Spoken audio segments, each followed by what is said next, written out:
Everyone, स्वागत है आप सभी का टारगेट यूके पीएससी के डेली न्यूज़ एनालिसिस में। तो आज आपके लिए बहुत सारी इंपॉर्टेंट न्यूज़ हैं। ठीक है, आपके चाहे पॉलिटी जीएस पेपर 2 की बात कर लो, जीएस पेपर 3 की बात कर लो, गवर्नेंस से बात कर इकोनॉमिक्स से बात कर लो, या उत्तराखंड के पेपर 6 से बात कर लो। ठीक है, ये बड़ा इंपॉर्टेंट है। ठीक है, साइंस एंड टेक आज तो बड़ी खतरनाक न्यूज़ आ रखी है। ठीक है, साइंस एंड टेक में अगर आप जीएस पेपर 3 से बात कर लो तो बड़ी इंपॉर्टेंट न्यूज़ है। फिर उसके बाद हम international relation, GS paper 2 international relation से भी एक न्यूज़ है, और एक न्यूज़ है जीएस पेपर 3 इकोनॉमिक्स से। ठीक, वन लाइनर न्यूज़ को हम हमेशा एज़ यूजुअल करते ही हैं, जो हमारे लिए बड़ी इंपॉर्टेंट है।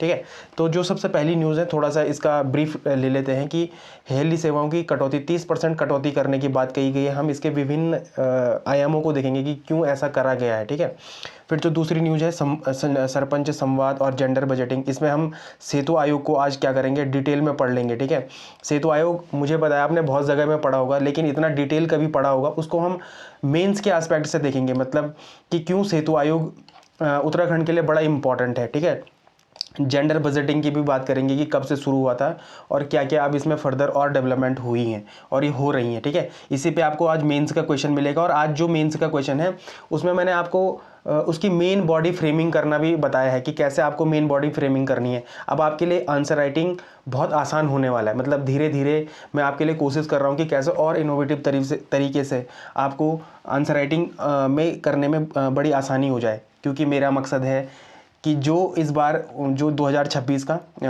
यूके पीसीएस दे रैंक 1 उसकी कहाँ से आए, टारगेट यूके पीएससी से आए। ठीक है, मैं चाहता हूँ कि इस बार जो रैंक 1 होल्डर वाला एस्पिरेंट हो वो कहाँ से हो, टारगेट यूके पीएससी से हो।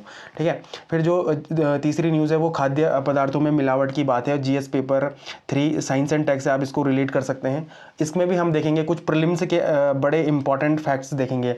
जिन भी लोगों को साइंस में दिक्कत होती है ना, वो इन फैक्टों को कहीं पर नोट करके रख लेना। ठीक है, ये आपके लिए बड़ी इंपॉर्टेंट है। ये छोटी छोटी चीज़ें हैं, जब आप लगातार उसमें क्या करेंगे, काम करेंगे, तो आपको यहाँ पर 6 महीने के बाद आपको रिजल्ट देखना शुरू हो जाएंगे। ठीक है, फिर उत्तराखंड का प्रशासन स्मार्ट पॉलिसिंग की बात यहाँ पर बताई गई है, और यहाँ पर ये बताया गया है कि कैसे ये इंपॉर्टेंट है अपने कुंभ मेले के लिए। ठीक है, तो ये इंपॉर्टेंट है। फिर जो छठवीं न्यूज़ है हमारे पास, हिंद महासागर क्षेत्र में बढ़ती भू राजनीतिक, तो ये जीएस पेपर 2 इंटरनेशनल रिलेशनशिप में क्या है, बड़ा इंपॉर्टेंट है। ठीक है, फिर देखेंगे कि भारत की आर्थिक वृद्धि को देखेंगे, और इसमें कुछ बातें आई हैं, नई सी बातें हैं, तो उनको भी देखेंगे। फिर आज हम आयोग में क्या देखेंगे, जो हम कमीशन पढ़ते हैं उसमें हम एडवोकेट जनरल देखेंगे, किसका, राज्य का एडवोकेट जनरल देखेंगे, तो ये बड़ा इंपॉर्टेंट है। फिर मैपी न्यूज़ में देखेंगे हम इंडोनेशिया को, तो ये बड़ा इंपॉर्टेंट हो जाता है इंडोनेशिया, मतलब इस यहाँ पर ज्योग्राफिकल एस्पेक्ट से बड़े क्वेश्चन बनते हैं। ठीक है, चाहे वो प्री के एस्पेक्ट से हो, चाहे अब फिर मेंस के एस्पेक्ट से भी क्यों ना हो, क्योंकि जीएस पेपर 2 में एक सिलेबस में बायलैटरल रिलेशंस करके भी एक क्या है टॉपिक है, तो हमें हमारे किसी भी पड़ोसी देश से या किसी भी देश से हमारे कैसे बायलैटरल संबंध है, वहाँ से भी आपके पास क्वेश्चन आ सकता है। ठीक है, तो मेरी लगातार कोशिश ये है मैपी न्यूज़ लाने की कि आपको जीएस पेपर 2 में क्या हो, दिक्कत ना हो बाद में, क्योंकि होता क्या है कि जीएस पेपर 2 का जो इंटरनेशनल रिलेशन है ना, अमूमन लोग उसको बाद में पढ़ना शुरू करते हैं, प्री के बाद पढ़ना शुरू करते हैं, और वो अपने आप में एक वास्ट सिलेबस है।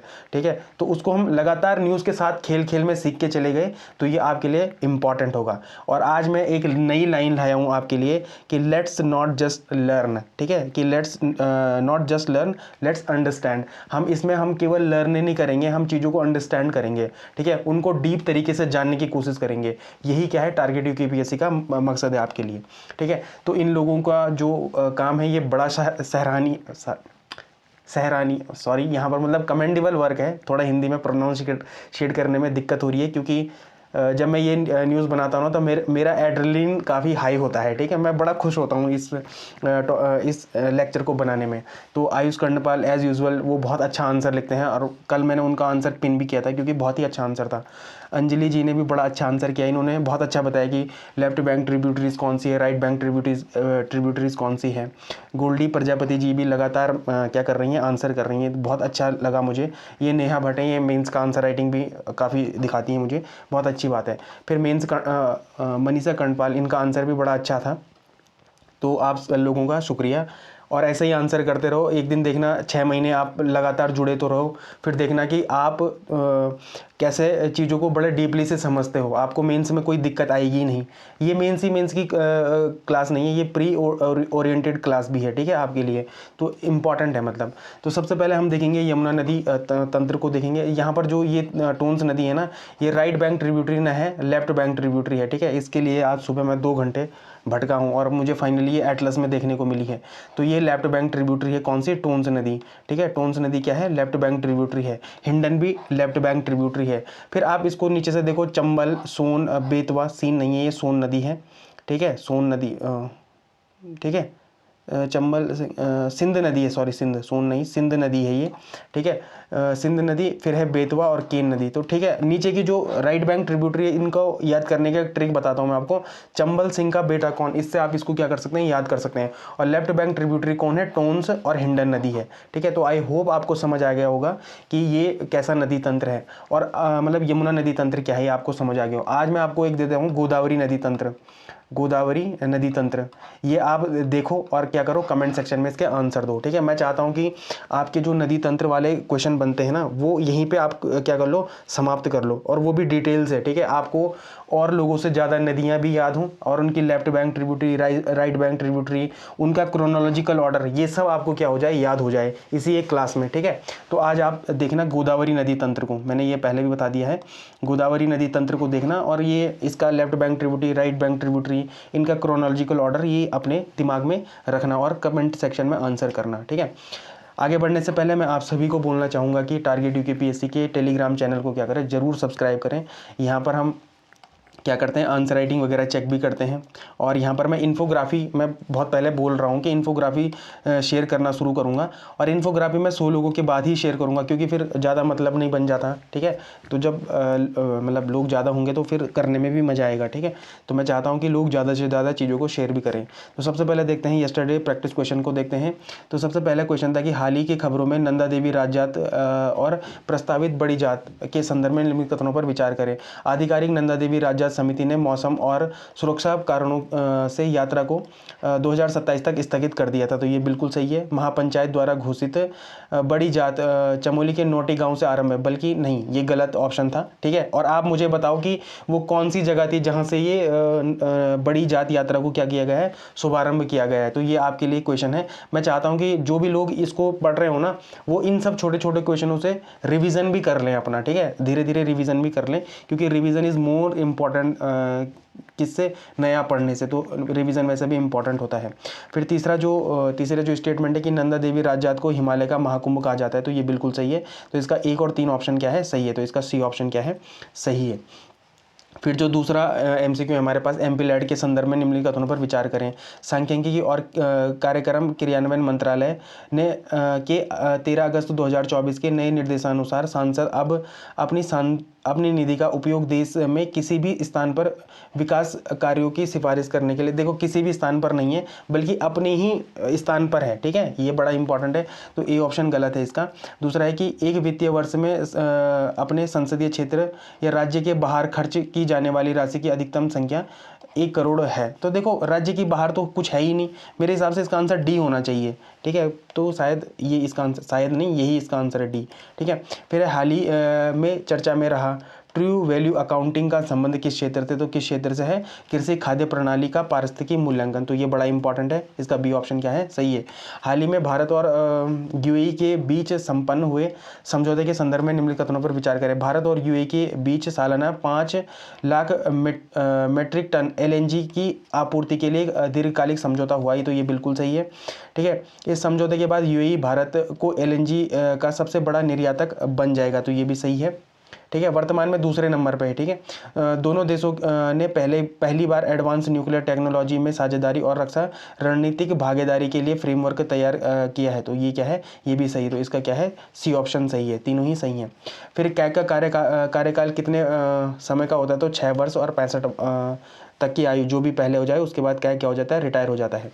फिर आपके लिए क्या है, वन लाइनर न्यूज़ है। तो ये बड़ी इंपॉर्टेंट वन लाइनर न्यूज़ है, ये आपके प्री के लिए बड़ी इंपॉर्टेंट है कि लेह में छठे खेलो इंडिया शीतकालीन खेलों की शुरुआत हुई है और जिसमें 21 राज्यों ने क्या करी है, भागीदारी करी है। भारत और यूएई ने 2032 तक द्विपक्षीय व्यापार को 2000 अरब डॉलर तक पहुंचाने का लक्ष्य रखा है। और एक एसबीआई की रिपोर्ट आई थी कल कि उनके अनुसार है कि 2030 तक अपर मिडिल इनकम देश बनने की और अग्रसर है कौन, अपना इंडिया, अपना प्यारा भारत। फिर जो चौथा क्या है अपने पास न्यूज़ है वो है उपराष्ट्रपति सीपी राधाकृष्णन ने डॉक्टर सी पलानीवेलु की आत्मकथा पलानीवेलु गट्स का हिंदी में संस्करण जारी किया। तो ये बड़ा इंपॉर्टेंट है, ये पूछ सकता है कि पलानीवेलु गट्स किसकी रचना है, किसकी आत्मकथा है, तो ये आपको पता होना चाहिए। ठीक है, सबसे पहले देखते हैं उत्तराखंड न्यूज़ को। तो उत्तराखंड न्यूज़ में मैंने पहले ही बता दिया था आपको एक ब्रीफ में, जब हम स्टार्टिंग में थे, तो हेली सेवाओं की कटौती, तो कितने परसेंट की हेली सेवाओं की कटौती हुई, तो 30% कटौती हुई। तो इसमें जो मेंस में जो इसका एस्पेक्ट देखेंगे हम वो कहाँ पर देखेंगे, सबसे पहले देखेंगे आपदा प्रबंधन एवं इस पे मतलब सुरक्षा पे, डिजास्टर मैनेजमेंट एंड सेफ्टी पे, और ये कहाँ पर जीएस पेपर 6 में सीधे सीधे ये रिलेट करेगा कि इसका जो संदर्भ है वो क्या है कि 2025 में हुए हादसे, मतलब 7 लोगों की मौत हुई थी, उसके कारण मतलब इस कारण की वजह से ये निर्णय लिया गया कि अब इसमें क्या होगी, 30% की कटौती होगी। और ये सिंगल कारण नहीं है, मतलब इसके मल्टीपल कारण हैं, इसके बारे में हम देखेंगे कि महत्व क्या है। यह उत्तराखंड की भौगोलिक चुनौतियों को दर्शाता है, खराब मौसम हो गया, फिर जो एटीसी है मतलब एयर ट्रैफिक कंट्रोल की कमी, और मानवीय भूल मतलब पायलट की अयोग्यता के कारण भी ये सब चीज़ें हो रही हैं। ठीक है, इसमें कुछ कीवर्ड्स थे जैसे MAS है, जैसे माउंटेन एविएशन सेफ्टी है, DGCA की गाइडलाइंस है, या वह जो अपनी कैरिंग कैपेसिटी है किसकी, जो अपने जहाज की है उसके बारे में है। फिर इसमें एक संस्था है UCADA, देखो कई बार इनकी फुल फॉर्म आ जाती है प्री में, तो ये बड़ा इंपॉर्टेंट हो जाता है हमारे प्री के लिए। ठीक है, UCADA का मतलब क्या होता है कि Uttarakhand civil aviation development authority, और ये क्या है कि संघीय ढांचा में क्या है, तो यह केंद्र DGCA और राज्य UCADA के बीच समन्वय का एक क्या है एग्जाम्पल है कि कैसे दो संस्थाएं इंटरलिंक होती हैं और फिर एक निर्णय लेती हैं या एक नियम बनाती हैं। तो DGCA नियम बनाता है और राज्य उसे क्या करता है, इम्प्लीमेंट करने का काम करता है। तो ये बड़ा इंपॉर्टेंट है।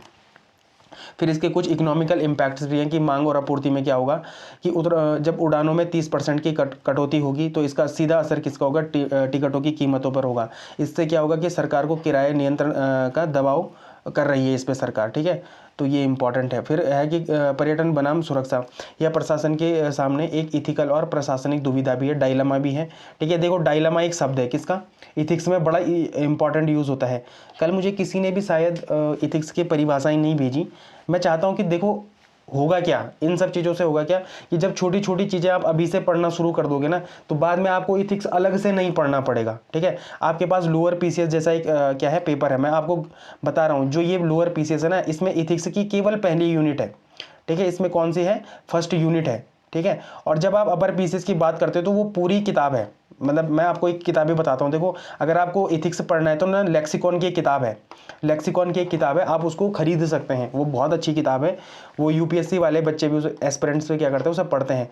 पर आपका जो सिलेबस है ना वो भी UPSC वाला सिलेबस है। ठीक है, ये बात आप याद रखना। आप दोनों में देखो 2021 का जो एग्ज़ाम हुआ था और जो 2024 का एग्ज़ाम हुआ है, मेंस का एग्ज़ाम हुआ है, उन पे तुम देखना, दोनों के क्वेश्चंस पे अंतर देखना। ठीक है, जहाँ 2021 में सीधे सीधे क्वेश्चन बनते थे, अब 2024 में बड़े एनालिटिकल क्वेश्चन बने थे। ठीक है, PCS में। तो ये धीरे धीरे आपको समझने की ज़रूरत है। आपके पास रिसोर्सेज की बात करी जाए तो वो बहुत ज़्यादा है। ठीक है, बशर्ते आपको सही टाइम पे सही गाइडेंस मिलना बड़ी ज़रूरी है। तो आप आज क्या करना, दुविधा डायलेमा की एक परिभाषा लिखना। और देखो आज मैं एक ही परिभाषा दूंगा आपको, क्योंकि मुझे लगता है कि वो कल बहुत ज़्यादा हो गया था, इस वजह से भी किसी ने उसको सर्च करने की कोशिश नहीं करी, पर इसको जरूर देखना। ठीक है, पर्यटकों की संख्या बढ़ाना ज़रूरी है या उनकी सुरक्षा, तो ये बड़ा इंपॉर्टेंट है। ठीक है, तो ये न्यूज़ यहाँ पर ये है, और यहाँ पर क्या है, MCQ है। आप इसका क्या कर सकते हैं, कमेंट सेक्शन में आंसर कर सकते हैं। फिर एक सरपंच संवाद आया है, तो ये बड़ा इंपॉर्टेंट है। क्या है सरपंच संवाद, तो क्वालिटी काउंसिल ऑफ इंडिया और सेतु आयोग और पंचायती राज विभाग के बीच सरपंच संवाद पहल के लिए क्या हुआ है, MOU हुआ है, मतलब मेमोरेंडम ऑफ अंडरस्टैंडिंग हुई है। इसका उद्देश्य क्या है कि ग्राम प्रधानों की कार्य क्षमता बढ़ाना और पंचायतों की आय में वृद्धि करना। देखो मैं आपको बताता हूँ, GS पेपर 2 जब हम जो लोकल हमारे लोकल वो है ना, लोकल प्रशासन है हमारा, ठीक है। लोकल प्रशासन में जैसे पंचायती राज हो गया, नगर पालिका हो गई, है ना, मतलब 73वां संविधान संशोधन और 74वां संविधान संशोधन ये है, ठीक है। तो यहाँ पर हमको इनोवेटिव आइडियाज़ कहाँ से मिलेंगे, ठीक है। अब जैसे ये आज न्यूज़ आई है सरपंच संवाद, तो कभी भी 73वां संविधान संशोधन के बारे में कुछ ऐसा क्वेश्चन आया कि 73वें संविधान संशोधन के बारे में बताओ, है ना, या एक टिप्पणी लिखो, ऐसा कुछ क्वेश्चन आया तो आप इस क्या कर सकते हैं, इस न्यूज़ का वहाँ पर एग्जाम्पल दे सकते हैं कि कैसे सरपंच संवाद से 73वें संविधान संशोधन और सशक्त रूप में काम करने के लिए प्रतिबद्ध हो रखा है, या प्रतिबद्ध ना भी शब्द हो तो कैसे ये अच्छे इम्प्लीमेंटेशन कर रहा है इन सब चीज़ों के बारे में। तो आप यहाँ पर क्या कर सकते हैं, इस चीज़ का कोड कर सकते हैं, ठीक है। राज्य में जो हमारे पंचायती राज संस्था है उसमें उनको सुदृढ़ करने की बात है, तो ठीक है, सुदृढ़ करने की बात है तो ये बढ़िया क्या है आपके लिए एक एग्जाम्पल हो जाएगा, ठीक है। मेंस में आप कहाँ पर करोगे, तो क्षमता निर्माण मतलब कैपेसिटी बिल्डिंग में पंचायतों की विफलता के क्या कारण है, तो वहां पर भी आप इसको क्या कर सकते हैं, उदाहरण के तरीके से बता सकते हैं कि कैसे सरकार पीयर लर्निंग, देखो जैसे ये शब्द आया पीयर लर्निंग हो गया, तो पीयर लर्निंग क्या होता है, देखो पीयर लर्निंग मतलब ये होता है कि बहुत सारे प्रधान मिलके बैठ गए, उन्होंने एक नीति पे बोला कि भाई हमारे गाँव में ये दिक्कत है, ये दिक्कत है, ये दिक्कत है, ये दिक्कत है, ये दिक्कत है। बहुत सारे गाँव का एक प्रधान होंगे, उन्होंने अपनी अपनी दिक्कतें बताई, तो उनका एक कलेक्टिवली जब क्या होगा निष्कर्ष और निर्णय निकलेगा तो वो बहुत अच्छा होगा। देखो जब भी हम पीयर लर्निंग की बात करते हैं ना, तो जब बहुत सारे लोग एक क्या करते हैं, एक डिसीजन लेते हैं, तो वो डिसीजन एक डिसीजन से बहुत ऊपर होता है, ठीक। तो ये बड़ी इंपॉर्टेंट है, जैसे ये शब्दावली आ गई पीयर लर्निंग की, तो ये आपको समझने की ज़रूरत है। सरपंच संवाद के जरिए प्रधानों को प्रशिक्षित कर रही है, तो ये बड़ा इंपॉर्टेंट है। फिर इसमें कुछ संस्थाएं भी, जैसे सेतु आयोग हो गया, तो जैसे सेतु आयोग राज्य विकेंद्रीकरण नियोजन पर जोर दे रहा है, तो ये इंपॉर्टेंट है, ठीक है। फिर वित्तीय स्वायत्तता पंचायतों की आय बढ़ाने की और प्रयास इस बात को रेखांकित करती है कि पंचायतों को केवल सरकारी ग्रांट पर निर्भर न रहकर राजस्व स्रोत भी बनना होगा। मतलब अब यहाँ पर ये बात की जा रही है कि जो पंचायतें होती है ना, वो सरकारी ग्रांट पे क्या होती है, पूर्ण तरीके से निर्भर होती हैं, लेकिन अब वो अपने लिए राजस्व खुद कैसे निकाल लें, ये इंपॉर्टेंट है। देखो क्या आपको ये पता है कि जो पंचायती राज है ना, इनको कर लगाने की शक्ति भी है, टैक्स लगाने की भी शक्ति है। जैसे जो अपने लोकल मेला वगैरह होते हैं, मेलों में इनको टैक्स लगाने की शक्ति है, ठीक है। तो ऐसे कुछ इनोवेटिव तरीके से और मतलब और कैसे ये करें वहाँ पर काम, कि ये क्या कर दें कि राजस्व के स्रोत और इकट्ठा कर दे। देखो जो मेरे दिमाग में एक चीज़ अभी आ रही है, मैं आपको शेयर करना चाहूँगा। देखो क्या होता है कि गांव में क्या होते हैं, पंचायत भवन होते हैं ना, पंचायत भवन, ये आप सभी को पता होगा, पंचायत भवन होते हैं। तो क्या ये पंचायत भवन होम स्टे योजना से नहीं जुड़ सकते? क्या आपको ऐसा नहीं लगता कि जो हमारे होम स्टे होते हैं, ठीक है, होम स्टे होते हैं, माना देखो हम क्या पढ़ रहे हैं कि हमने क्या पढ़ा न्यूज़ में 1-2 दिन पहले कि नोमैड वो पढ़ा ना हमने, नोमैड वीज़ा के बारे में पढ़ा है ना। तो इन सब चीज़ों को अगर आप एक कलेक्टिव तरीके से देखो कि अगर किसी इंसान को माना कि उत्तराखंड के रूरल एरिया को जानना है, ठीक है, उसे जानना है कि यहाँ पर कैसी भौगोलिक दृष्टि है, यहाँ पर कैसा कल्चरल एस्पेक्ट है, ठीक है, यहाँ पर कैसे लोग खाना बनाते हैं, यहाँ पर उत्पादन के क्या स्रोत हैं, तो उसके लिए उसको कम से कम 1-2 दिन तो रुकना पड़ेगा उस गाँव में, ठीक है। वो ऐसे ही कोई चीज़ें बना के थोड़ी जाएगा। तो जब वो 1-2 दिन रुकेगा तो उसके लिए क्यों ना पंचायत भवन में ही होम स्टे जैसी सुविधाएं दे दी जाए। हो सकता है, नहीं है, ये तो हो ही सकता है, होम स्टे जैसी सुविधाएं मिलेंगी। जैसे उसको होम स्टे सुविधाएं मिलेगी तो क्या पंचायत में आर्थिक तरीके से वृद्धि नहीं होगी। तो ये इंपॉर्टेंट है। देखो यहाँ पर एक इनोवेट तरीके से मैं आपको समझा पाया हूँ। ये मेरे दिमाग में कोई प्री प्लान नहीं था, ये मेरे दिमाग में अभी अभी आया ये पढ़ते पढ़ते, ठीक है। तो इसका थोड़ा आप फायदा ले सकते हैं, ठीक। फिर अब नीति आयोग के बारे में, जैसे हम सेतु आयोग के बारे में बात करते हैं, तो सेतु आयोग को यहीं पे क्या कर लेते हैं, खत्म कर लेते हैं।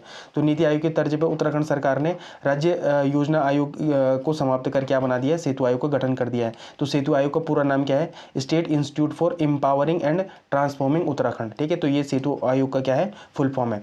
फिर इसका ये स्थापना कब हुई थी, तो 3 मई 2023 में कैबिनेट द्वारा मंजूरी दी गई और अब इसे पूरी तरह से क्या कर दिया गया है, कार्यात्मक कर दिया गया है। उद्देश्य क्या है इसका, कि राज्य के विकास के लिए एक थिंक टैंक के रूप में कार्य करना, नीतियां बनाना और विभागों के बीच समन्वय स्थापित करना, इसका क्या है, काम है। अब ये कैसा ऑर्गेनाइजेशनल स्ट्रक्चर है इसका, तो सेतु आयोग का ढांचा लगभग नीति आयोग के जैसे, इसका एक चेयरमैन होता है और इसका अध्यक्ष कौन होता है, अपना सीएम होता है, मतलब चीफ मिनिस्टर होते हैं। और अभी हमारे चीफ मिनिस्टर कौन है, पुष्कर सिंह धामी, तो ये क्या है, इसके चेयरमैन है, ठीक है। फिर उपाध्यक्ष कौन है अभी वर्तमान में, तो राजशेखर जोशी हैं। जनवरी 2026 तक की स्थिति का मतलब अभी जो हम अभी पढ़ रहे हैं ना, अभी तक के हिसाब से कौन है, राजशेखर जोशी हैं। इसका एक सीईओ होता है, ठीक है। इसमें विभिन्न क्षेत्रों के लोग होते हैं, जैसे अर्थव्यवस्था के लोग होते हैं, समाजशास्त्र के लोग होते हैं, तकनीकी से विशेषज्ञ कुछ लोग होते हैं, ठीक है। तो ये इसके विशेषज्ञ हैं। इसके जो मुख्य केंद्र हैं वो क्या हैं? देखो ये तीन केंद्र में कार्य करते हैं। पहला है आर्थिक और सामाजिक विकास केंद्र, राज्य की आर्थिकी और सामाजिक सूचकांकों पर काम करना। ठीक है, मतलब 3 केंद्र हैं इसके। तो पहला केंद्र क्या है? आर्थिक और सामाजिक विकास केंद्र है। इसमें भी क्या करते हैं? ये राज्य की आर्थिकी और सामाजिक सूचकांकों पर क्या करते हैं? काम करते हैं। दूसरा है पब्लिक पॉलिसी और सुशासन केंद्र। ठीक है, सरकारी योजनाओं के क्रियान्वयन और सुशासन पर ये क्या करते हैं? जोर देते हैं। फिर साक्ष्य आधारित योजना केंद्र है, डेटा और आंकड़ों के आधार पर सटीक योजना बनाना। अब मुझे नहीं लगता कि इतना डिटेल आपने कहीं पर पढ़ा होगा। अगर आपने इससे डिटेल में कहीं पढ़ा है ना, तो मुझे कमेंट सेक्शन में बताना कि कहाँ पढ़ा है आपने, फिर मैं उनके भी जरा पाँव पढ़ लूँ जो आपको इतना डिटेल में पढ़ा रहे हैं। ठीक है, फिर प्रमुख पहल और कार्य क्या है? तो इसका जो मेजर इनिशिएटिव और फंक्शन है वो क्या है कि विजन 2050 तक सेतु आयोग राज्य के लिए विजन 2050 तक डॉक्यूमेंट तैयार कर रहा है, जिसमें लगभग क्या है, जिसमें अगले 25 वर्षों का विकास का क्या है? रोड मैप है। तो ये इंपॉर्टेंट है। फिर नगरीय निकायों का सशक्तिकरण, आयोग ने राज्य के नगर निकायों की वित्तीय स्थिति सुधारने और उन्हें आत्मनिर्भर बनाने के लिए रिपोर्ट सौंपी है। फिर स्किल डेवलपमेंट में भी ये काम करे, जैसे राज्य के ITI को आधुनिक बनाने और उद्योगों से जोड़ने का कार्य भी आयोग की देखरेख में हो रहा है। देखो अब मैंने क्या होता है कि बहुत सारे हमारे गांव के बच्चे जो क्या करते हैं ITI करने जाते हैं। ठीक है, तो मैं एक दिन उनसे यही पूछ रहा था कि तुम्हारे पास कौन सी गाड़ियां वो देते हैं, तो वो मुझे बता रहा था कि टाटा की जो हमारे अभी आई है, टाटा की एक गाड़ी आई है, वो इलेक्ट्रिक व्हीकल आई है। तो ये कितनी अच्छी बात है कि देखो वो दूरदर्शी तरीके से क्या कर रहे हैं, अब ऐसे लोगों को प्रशिक्षित कर रहे हैं। तो ये बड़ा इंपॉर्टेंट अच्छा लगा मुझे कि चलो अब ITIs जो हैं वो इस तरीके से भी क्या कर रहे हैं? कदम उठा रहे हैं। फिर थिंक टैंक की क्या भूमिका है? तो यह सरकार को सलाह देता है, सालाना नहीं, सलाह देता है। थिंक टैंक की क्या भूमिका है? तो सरकार को सलाह देता है कि पर्वतीय क्षेत्रों में कृषि, पर्यटन और पलायन रोकने के लिए कौन सी नीतियां अपनाई जाएं। तो ये क्या करता है? सेतु आयोग का काम है। अब एक बात याद रखना, ये टॉप टू बॉटम काम नहीं करता। हाँ, मतलब जो सेतु आयोग जहाँ आयोग है वहाँ से कोई नीति बन के नीचे नहीं आती, ये बॉटम टू टॉप काम करते हैं। नीति आयोग और सेतु आयोग की सबसे अच्छी इंपॉर्टेंट बात यह है कि ये बॉटम टू टॉप काम करते हैं, मतलब जमीनी स्तर पर कौन कौन सी समस्याएं हैं वो ऊपर ऊपर जाती हैं, फिर एक नीति बनती है, फिर वो क्या होती है? लागू होती है नीचे। तो ये बड़ा अच्छा एक क्या है, एक एग्जाम्पल है सेतु आयोग और नीति आयोग का। तो अपने दिमाग में इन सब चीज़ों को रखना है आपको। ठीक है, ये क्या है? सेतु आयोग पर एक क्वेश्चन है, आप इसका क्या करना है? कमेंट सेक्शन में आंसर करना।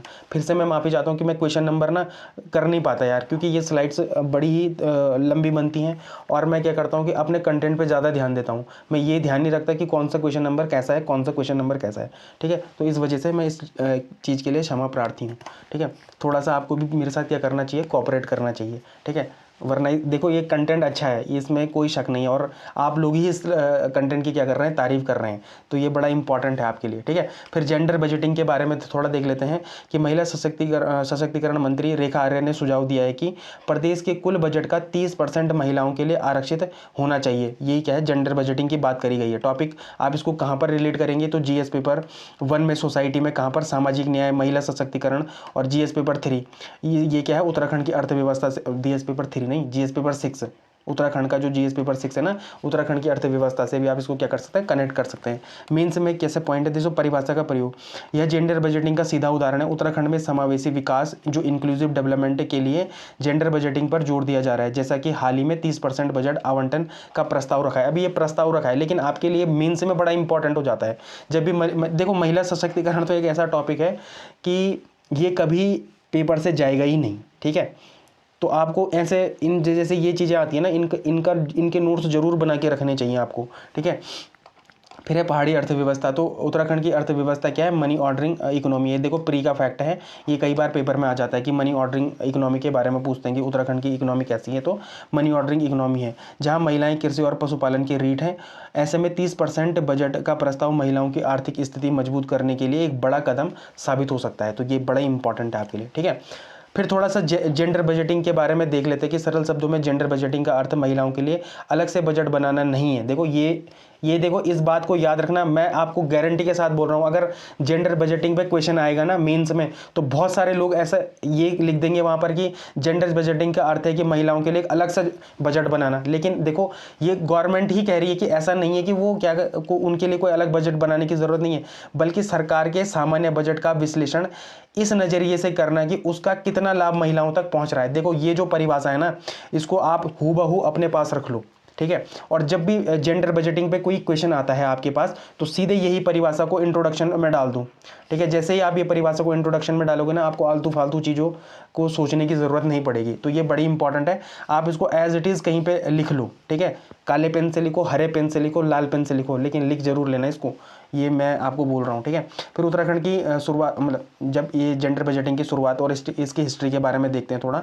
देखो शुरुआत कब हुई थी कि उत्तराखंड में जेंडर बजटिंग की शुरुआत वित्तीय वर्ष 2007-8 में हुई थी। आरंभिक स्थिति क्या थी, तो शुरुआत में केवल इसमें 18 विभाग शामिल किए गए थे और आवंटन लगभग 330 करोड़ रुपए था, ठीक है। उद्देश्य क्या था कि महिलाओं की विशिष्ट आवश्यकताओं को पूरा करना और लैंगिक असमानता को कम करना। फिर वर्तमान स्थिति क्या है, तो 2024-25 का बजट लगभग कितना था इनके लिए, 14,538 करोड़ था।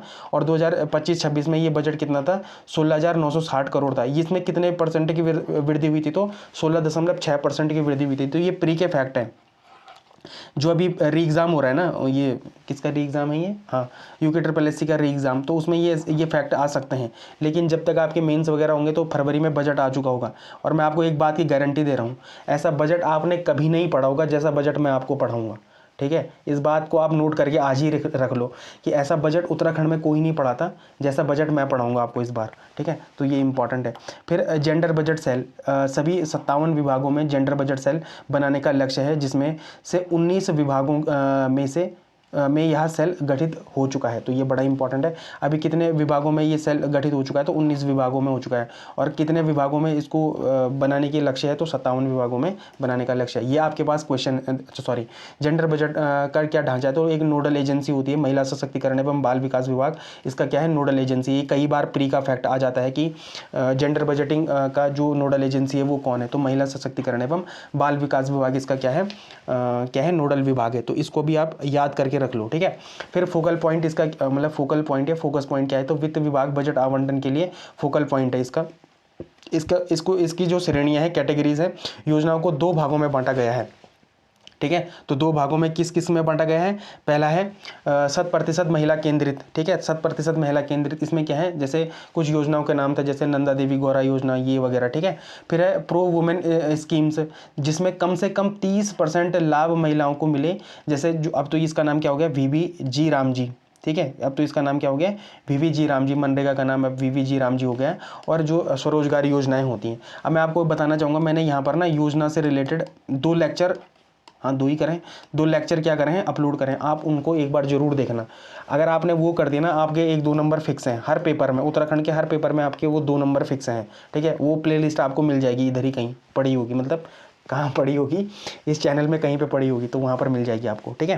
तो ये इंपॉर्टेंट है। अब आपके पास देखो मेंस का क्वेश्चन है, और आज मैंने आपके लिए एक बहुत अच्छा काम क्या किया है कि अब मैंने सोच लिया है कि अब आपको मेंस आंसर राइटिंग लिखना सिखाना है, ठीक है। तो वो कैसे सिखाऊंगा, अब वो ऐसे सिखाऊंगा। देखो क्वेश्चन क्या है, उत्तराखंड में जेंडर बजटिंग के विकास क्रम को समझाते हुए महिला सशक्तिकरण में इसकी क्या भूमिका हो, मतलब इसकी भूमिका का आलोचनात्मक मूल्यांकन करें। देखो मैं जब हिस्ट्री का पहला लेक्चर बना रहा था ना, तो उसमें क्वेश्चन था आलोचनात्मक। देखो आलोचनात्मक जहां पर आता है ना, उसमें 70% प्रो बताना होता है और 30% उसका नेगेटिव इंपैक्ट बताना होता है। तो ये इंपॉर्टेंट, इसको अपने दिमाग में रख लेना, ठीक है। अब इसकी जो आंसर राइटिंग की संरचना क्या होगी, देखो परिचय आप कैसे देंगे, जो अब हम इंट्रोडक्शन वाली बात करते हैं ना, या भूमिका वाली बात करते हैं, तो आप वहां पर जेंडर बजटिंग की केवल परिभाषा लिख दो। कौन सी परिभाषा, ये 2 लाइन लिख देना वहां पर, ठीक है। फिर जैसे ही मेन बॉडी में आओगे, मेन बॉडी में क्या है कि 2008 से अब तक का सफ़र, मतलब 330 करोड़ से 16,960 करोड़ तक में कैसे कैसे वृद्धि हुई, क्या क्या हुई, ये भी मैं आपको यहीं पे बता चुका हूँ। फिर क्या चुनौतियाँ हैं, देखो ये निगेटिव में आ जाएगा, ये पॉजिटिव में आ जाएगा, ठीक है। तो मैं जो आलोचनात्मक होता है ना, वो ऐसे ही होता है, ठीक है। फिर चुनौतियाँ क्या है कि अभी भी कई विभागों में जेंडर बजटिंग सेल क्या नहीं है का सक्रिय न होना कैसा है, तो ये आप यहाँ पर लिख लेना, ठीक है। फिर निष्कर्ष में आप ये लिख लेना। देखो आपको मैंने पूरा आंसर का फॉर्मेट बता दिया है, 150 शब्दों का ये आपको आंसर लिखना है, ठीक है। आई होप अब आपको ये लिखना आ जाए, ठीक है। जितने भी लोग लिख रहे हैं वो जरूर लिखें, ठीक है। आप एक अपर हैंड अप हो जाएंगे बाकी लोगों से।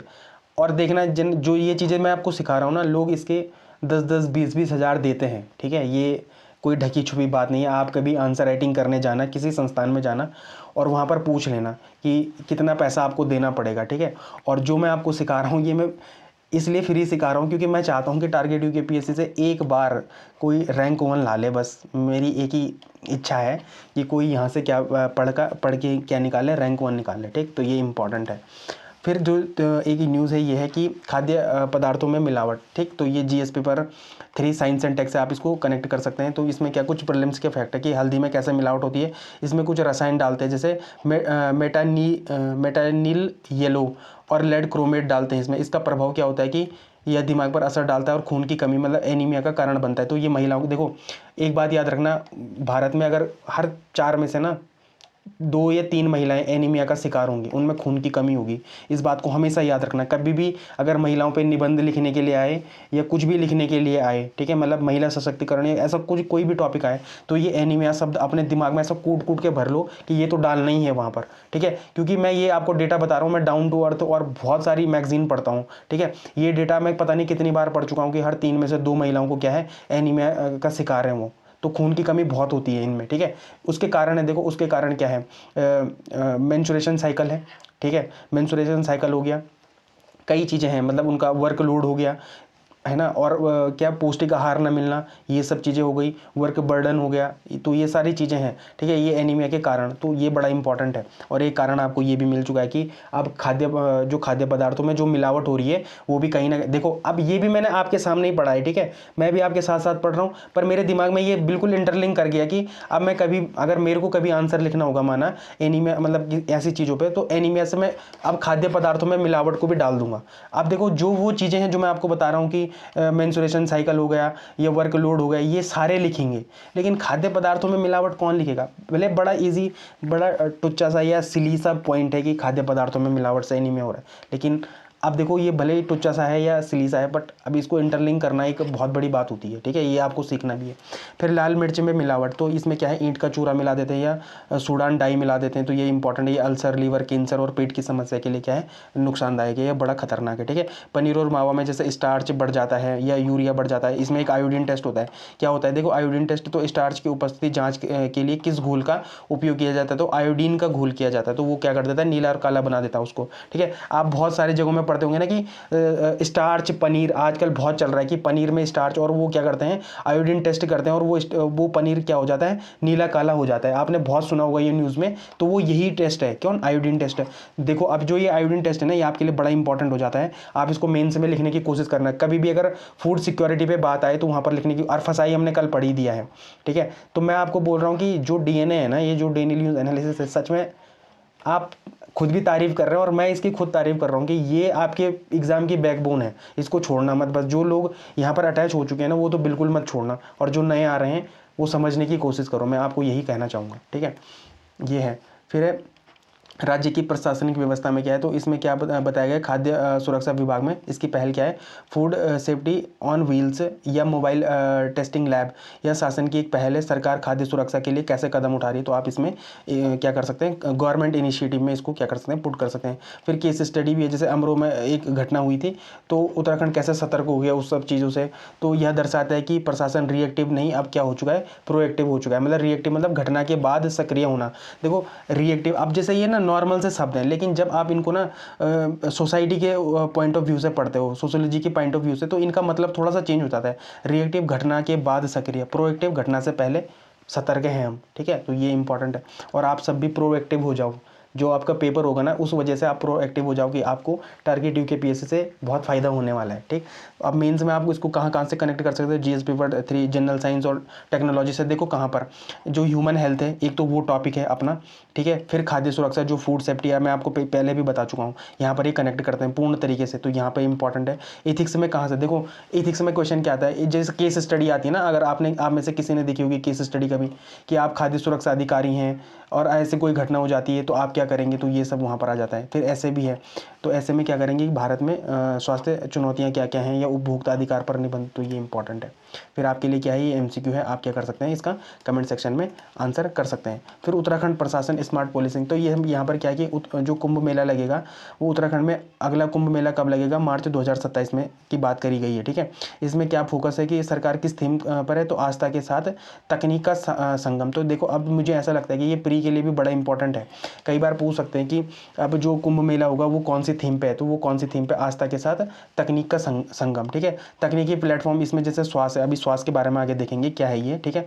और इसका जो नोडल विभाग है वो कौन है, तो शहरी विकास विभाग निदेशालय और ITDA, ठीक। तो ये इंपॉर्टेंट है। तो इसको आप कहाँ से GS पेपर 2 गवर्नेंस से रिलेट कर सकते हैं और क्या बता सकते हैं यहाँ पे कि उत्तराखंड में गवर्नेंस या प्रशासन में तकनीक का उपयोग पर आता है। अगर आपके पास क्वेश्चन, तो आप इसका क्या कर सकते हैं, एग्जाम्पल दे सकते हैं कि कैसे यहाँ पर रियल टाइम डेटा और डिजिटल प्लेटफॉर्म का उपयोग करके जो हम क्राउड मैनेजमेंट है उनको और पारदर्शिता लाई जा सकती है। तो यहाँ पर आप इसको क्या कर सकते हैं, कनेक्ट कर सकते हैं।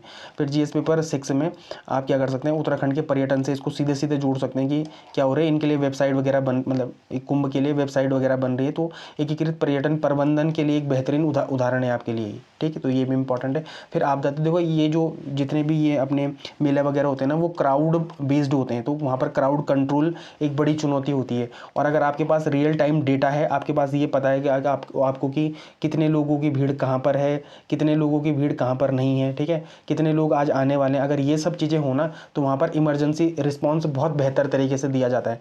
देखो ये सब छोटी छोटी सी चीज़ें, और मैं सच बता रहा हूँ, जब आप इनको अपने आंसर में लिखना शुरू करेंगे ना, आपका आंसर इतना इनरिच हो जाएगा, ठीक है, कि एग्जामिनर खुद झोली से निकाल के देगा कि बेटा ले 5 नहीं तो तू 7 ले, अब 7 नंबर पकड़, ठीक। तो ये इंपॉर्टेंट है। कुछ इसमें शब्दावली थी, जैसे डिजिटल प्रीग्राम गाइड है, तो ये सरदार के लिए होते हैं।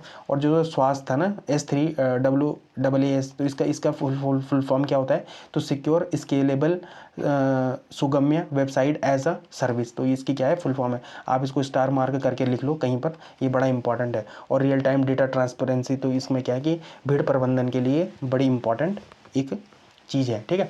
फिर हिंद महासागर क्षेत्र में बदलती भू राजनीति, तो ये बड़ा इंपॉर्टेंट है। डोनाल्ड ट्रंप फिर से बौखला चुका है, तो उस वजह से है ये। तो डिएगो गार्सिया और मॉरिशस विवाद, तो इसमें क्या है कि मुद्दा क्या है, यूके ने चागोस द्वीप समूह की संप्रभुता मॉरिशस को सौंपने का फैसला लिया है। पर लेकिन अब क्या हुआ कि डोनाल्ड ट्रंप प्रशासन इसका विरोध कर रहा है और इसे क्या बता रहा है, मूर्खतापूर्ण बता रहे हैं।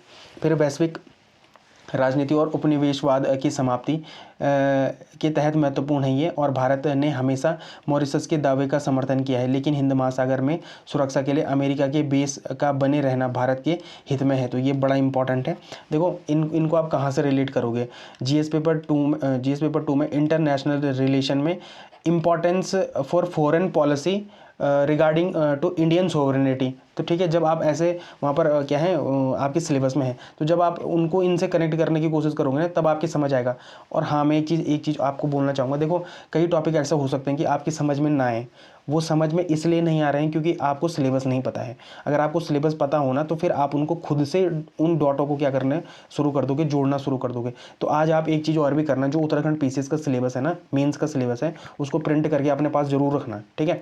और जहाँ जहाँ पर मैं बोलता रहता हूँ ना, वहाँ पर देखने की कोशिश करना कि हाँ, ये जो मैं बता रहा हूँ, ठीक है, जो टारगेट यूके PSC वाले सर बता रहे हैं, क्या वो सही बता रहे हैं या नहीं बता रहे हैं, ठीक है। तो आप वहाँ पर जब आप जोड़ना शुरू करेंगे ना, तो आपको क्या मिलेगा, एक बेहतर आउटपुट मिलेगा इन सब चीज़ों से। तो ये इंपॉर्टेंट है। फिर अमेरिका यूरोप संबंध, तो जो ये खबर थी उसमें बताया गया है कि जो हमारे EU अध्यक्ष हैं ने टैरिफ की धमकी पर ट्रंप को चेताया है, और विकसित देशों की नीतियों पर भारत का क्या इम्पैक्ट पड़ेगा, यहाँ पर आपको देखने को मिलेगा। देखो होता क्या है, देखो जब आप ना, बहुत सारे लोगों के पास सिलेबस होगा भी नहीं, प्रिंटेड फॉर्म में तो बिल्कुल नहीं होगा, पर मैं आपको बोल रहा हूँ कि आपने पास हमेशा एक प्रिंटेड फॉर्म में सिलेबस रखना चाहिए आपको, ठीक है। जब आपके पास सिलेबस की अच्छी समझ होगी ना, फिर आपको पता चलेगा कि क्या पढ़ना है और क्या छोड़ना है। मैक्सिमम जगहों में यही होता है कि क्या पढ़ना है और क्या छोड़ना है, क्योंकि ये सिलेबस क्या है, बहुत वास्ट है, मतलब बहुत बड़ा है। और ये कोई 6 महीने या 3 महीने, जब फॉर्म आएगा उसके बाद कुछ लोग अभी सोए हुए होंगे, रजाई डाल के, चादर डाल के भी सो रखे होंगे, ठीक है। वो सोच रहे होंगे कि जब फॉर्म आएगा देन वी विल प्रिपेयर, है ना।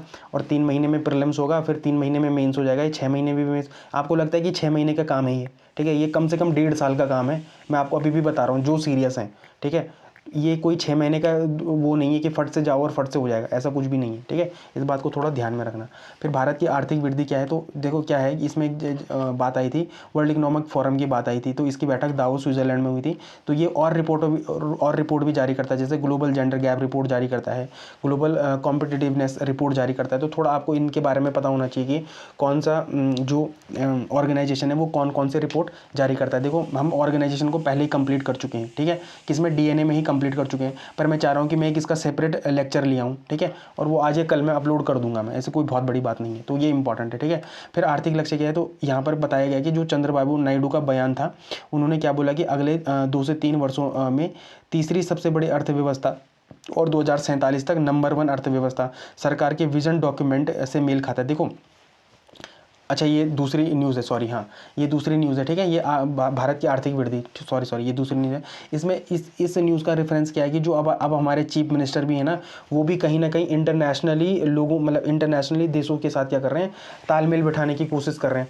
और अब देखो ये बड़ा इंपॉर्टेंट हो जाता है। देखो अब पिछले साल हमारे उत्तराखंड में भी हुआ था ना, एक इन्वेस्टर समिट हुई थी। अब देखो बहुत सारे लोगों के लिए वो इन्वेस्टर समिट केवल इसलिए हो गई होगी कि उन्होंने प्री के लिए पढ़ दिया, उसको खट करा बंद। अब उनको लग रहा होगा कि 1 साल पुराना है, इसको बंद करके एक बक्से में डाल दो और बंद कर दो।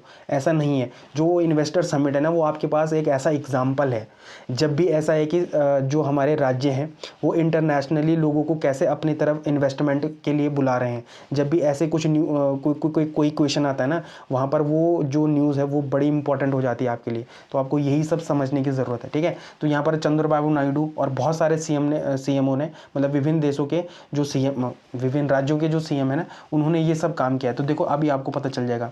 तो जो WEF मतलब वर्ल्ड इकोनॉमिक फोरम की जो दावोस बैठक थी, वहाँ पर भारत के राज्य वैश्विक मंच में अपनी उपस्थिति दर्ज कराने गए थे। देखो वैश्विक मंच पर, ये बड़ा इंपॉर्टेंट है। आज से पहले शायद ही कभी हुआ है ये सब चीज़ें, लेकिन अब स्टेट्स भी ये काम कर रहे हैं। इसमें देखो GS paper 2 political governance international relation में जब संघवाद की बात आती है, कोऑपरेटिव फेडरलिज्म की बात आती है, सहकारी संघवाद, और पैरा डिप्लोमेसी की बात आती है, तो उसका क्या है कि बहुत अच्छा एग्जांपल है कि पहले केवल केंद्र सरकार, देखो पहले केवल केंद्र सरकार विदेश में भारत का प्रतिनिधित्व करती थी, लेकिन अब राज्य के मुख्यमंत्री CM से भी निवेश लाने के लिए वैश्विक मंचों पर जा रहे हैं। ये बड़ा इंपॉर्टेंट है। जब राज्यों के पास निवेश आएगा तो वो क्या बनाएंगे, इंफ्रास्ट्रक्चर खड़ा करेंगे। भाई इंफ्रास्ट्रक्चर जब खड़ा होता है ना, तो उससे रोजगार बहुत बढ़ता है, ठीक है। उससे सरकार का राजस्व बहुत खतरनाक तरीके से इंक्रीज होता है। अब मैं आपके लिए एग्जांपल बताता हूँ।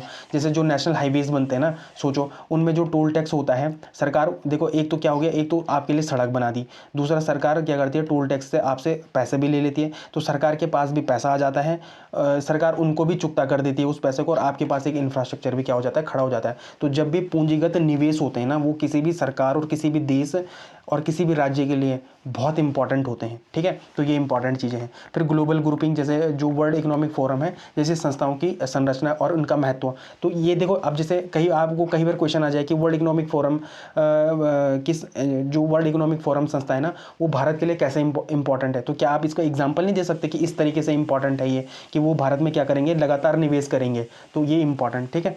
फिर GS पेपर 3 इकोनॉमिक डेवलपमेंट में इंडियन इकोनॉमिक ग्रोथ, भारत की आर्थिक वृद्धि 2047 तक विकसित भारत बनने का लक्ष्य। तो ये इंपॉर्टेंट है। और इन्वेस्टमेंट मोड्स, जैसे राज्यों द्वारा प्रत्यक्ष विदेशी निवेश FDI आकर्षित करने के प्रयास। तो ये बड़ा इंपॉर्टेंट ये न्यूज़ है, आप इस न्यूज़ को स्टार मार्क करके रख लो, ठीक है।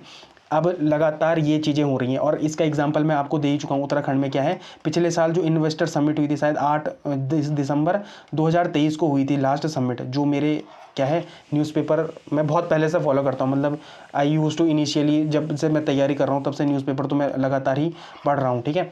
तो मेरे को अभी भी डेट याद है। ये बड़ी ताजुब की बात है कि 8 दिसंबर 2023, आप देख लेना, आप ना एक बार देख लेना ये डेट, क्या पता कन्फर्म हो ना हो। इस दिन इन्वेस्टर समिट किया था उत्तराखंड में, और ये FRI में हुआ था जहाँ तक मुझे याद है, ठीक है। PM मोदी भी आए थे, हाउस ऑफ हिमालय की भी बात हुई थी इसमें, ठीक है। ये इंपॉर्टेंट है, ठीक है। तो इन सब चीज़ों को देख लेना आप। उस न्यूज़ को भी इस न्यूज़ से क्या कर सकते हैं, इंटरलिंक कर सकते हैं। फिर मेंस में कुछ पॉइंट्स हैं, कुछ क्या है टर्म्स हैं। जैसे पैरा डिप्लोमेसी क्या होता है, जब 10 राज्यों के मुख्यमंत्री और वरिष्ठ नेता एक साथ दावोस में हैं, तो यह दर्शाता है कि राज्य अब आर्थिक विकास में सक्रिय भागीदार हैं। फेडरलिज्म और सेंटर स्टेट रिलेशन के बारे में ये बड़ा इंपॉर्टेंट क्या है, आपके पास फैक्ट है। उदाहरण के लिए जैसे आंध्र प्रदेश के CM और असम के CM अपने राज्यों के लिए निवेश मांगने गए थे, ठीक है। तो ये इंपॉर्टेंट है। टीम इंडिया कोऑपरेटिव फेडरलिज्म, अलग अलग पार्टियों के नेता, देखो पार्टी भी एक नहीं है, कैसे, ऐसा नहीं है कि BJP के नेता ही गए हैं, ऐसा कुछ नहीं है। तो अलग अलग पार्टियों के नेता ही होने के बावजूद, जैसे झारखंड के CM हेमंत सोरेन हैं, या असम के CM हेमंत विश्व शर्मा हैं, वे वहाँ एक सुर में भारत की वकालत कर रहे हैं। यह इंडियन पवेलियन के तहत भारत की एकजुट तस्वीर को क्या करता है, पेश करता है। तो ये बड़ा इंपॉर्टेंट है। और भारत की जो अपनी क्या है फॉरेन पॉलिसी है, वो इसमें और क्या होती है, सुदृढ़ होती है। फिर फिर एक्ट ईस्ट पॉलिसी, देखिए असम के मुख्यमंत्री ने उल्लेख किया कि उनका राज्य एक्ट ईस्ट नीति से लाभान्वित हो रहा है। ये जीएस पेपर 2 इंटरनेशनल रिलेशन और internal security north east development के लिए एक बहुत अच्छा एग्जाम्पल है। ठीक है, अब ये मैं शायद उस टाइम पे पढ़ रहा हूँ ना, तो मैंने ये सब टाइप कर दिया, पर ये बड़ा इंपॉर्टेंट, ठीक है, एक्ट ईस्ट पॉलिसी। इस वजह से क्या हो रहा है कि जैसे असम हो गया, ये जो नॉर्थ ईस्ट स्टेट है ना, इन पे क्या हो रहा है, लगातार इनका क्या हो रहा है, विकास हो रहा है।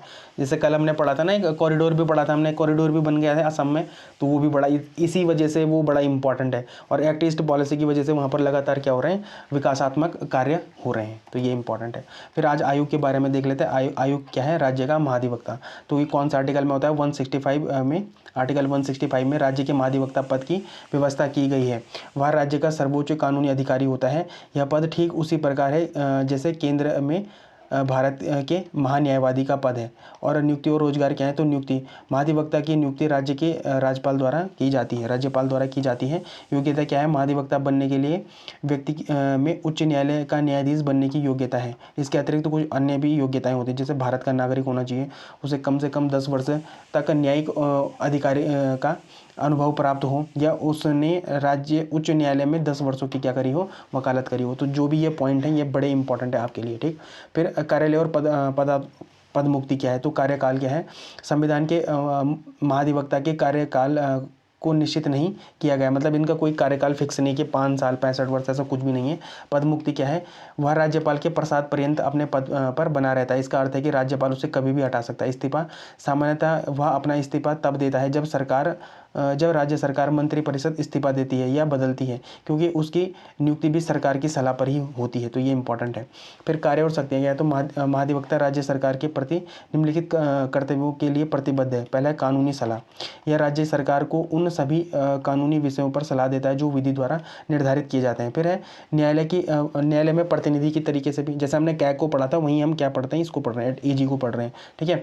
वह राज्य सरकार की ओर से सभी न्यायालयों में सरकार का पक्ष रखता है। फिर प्रारूप परीक्षण क्या है, विभिन्न विभागों द्वारा तैयार किए गए जो बिल्स होते हैं में कानूनी प्रारूपों का परीक्षण करता है। फिर विशेष अधिकार भी है, यद्यपि वह राज्य विधानमंडल का सदस्य नहीं होता, फिर भी उसे विधानमंडल की कार्यवाही में भाग लेने और बोलने का अधिकार है, हालांकि उसे विधानमंडल में मतदान करने का अधिकार नहीं है। तो ये बड़ा इंपॉर्टेंट है। अब देख लो, और वेतन और भत्ते क्या है, संविधान में महाधिवक्ता के वेतन और भत्तों का कोई स्पष्ट उल्लेख नहीं है, और इनका निर्धारण राज्य के राज्यपाल द्वारा किया जाता है। और ये आपके लिए एक क्वेश्चन है और ये दूसरा क्वेश्चन है, ठीक है। और आप मुझे ये भी बता देना कि कभी आपने महाधिवक्ता को इतने डिटेल में भी पढ़ा है कि नहीं पढ़ा है, ठीक है।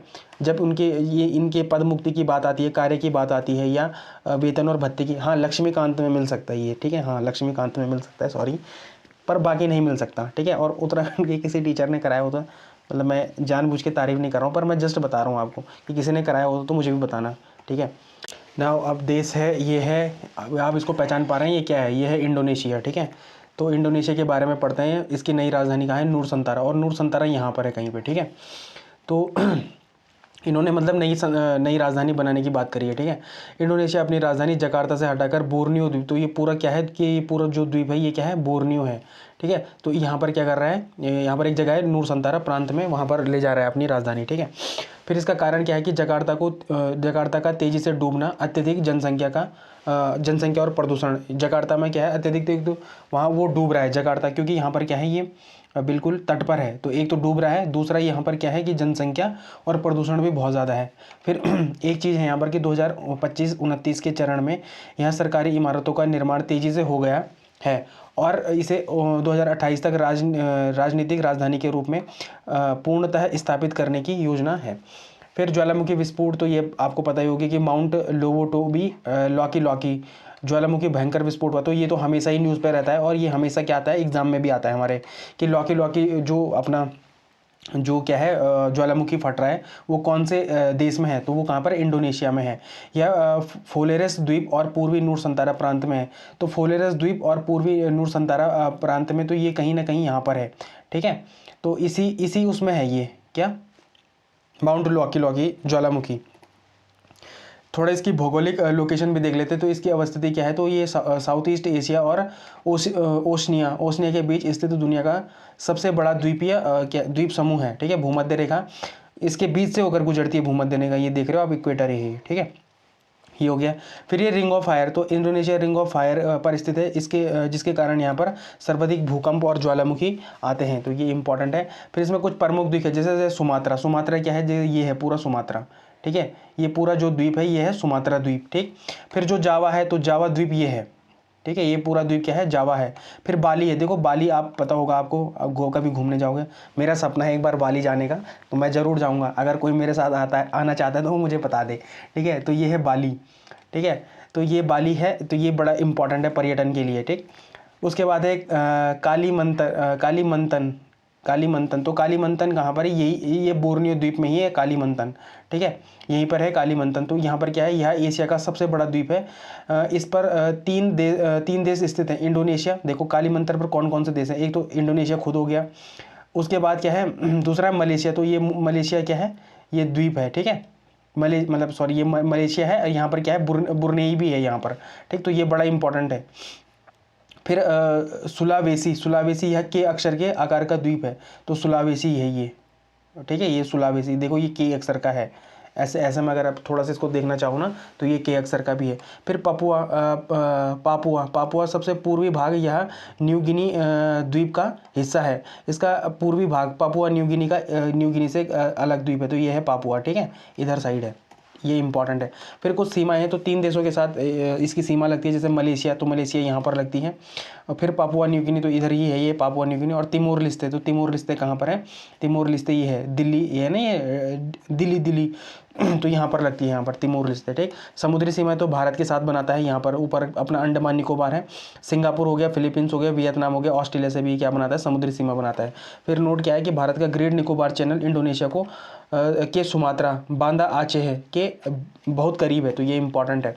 फिर कुछ यहाँ पर स्ट्रीट भी हैं, तो ये बड़ी इंपॉर्टेंट है। पहले मलक्का देख लो, तो स्ट्रीट ऑफ मलक्का ये है, ये बड़ा इंपॉर्टेंट है, ठीक है। सुमात्रा मतलब इंडोनेशिया और मलेशिया के बीच में, ये मलेशिया है, ये इंडोनेशिया है, और इनके बीच में क्या है, तो सुमात्रा है। ये बड़ा इंपॉर्टेंट है किसके लिए, जो समुद्री समुद्र से जाने वाला व्यापार होता है ना, वो यहाँ से बहुत ज़्यादा होता है, तो ये इंपॉर्टेंट है। फिर सुंडा जल डमरू मध्य है, तो जावा और सुमात्रा के बीच, तो जावा और सुमात्रा के बीच जो ये वाला है, ये क्या है, ये है सुंडा जल संधि है ये, ठीक है, यहाँ पर है सुंडा जल संधि, ये इंपॉर्टेंट है, ठीक है, यहाँ पर लिखा भी है सुंडा जल संधि, तो यहाँ पर है सुंडा जल संधि। फिर है लोम्बोक जल संधि, तो बाली और लोम्बेक द्वीप, तो देखो बाली ये है और लोम्बेक द्वीप ये, इन दोनों के बीच में क्या है, इन दोनों के बीच है लोम्बेक जल डमरू मध्य है, ठीक है, ये लोम्बेक जल डमरू मध्य, इधर बाली है, इधर लोम्बेक है, ठीक। फिर मक्सर जल डमरू मध्य, तो बोर्नियो और सुलावेसी के बीच है, तो बोर्नियो और सुलावेसी, तो बोर्नियो ये हो गया, सुलावेसी ये हो गया, तो इन दोनों के बीच में क्या है, मक्सर जल डमरू मध्य, तो ये इंपॉर्टेंट है, मक्सर जल डमरू। थोड़ा इनको ना याद रखने की कोशिश करना, ये प्री के एस्पेक्ट से बड़े इंपॉर्टेंट है, प्री में ऐसे क्वेश्चन कई बार आ जाते हैं, तो यहाँ पर आपके लिए क्या है, ये इंपॉर्टेंट है। तो आई होप आपको आज का लेक्चर पसंद आया होगा, अगर पसंद आया तो ठीक है, और पहले तो नहीं तो नाम ही नहीं बनता, लेकिन पसंद आया तो लाइक शेयर सब्सक्राइब कमेंट जरूर करें। धन्यवाद।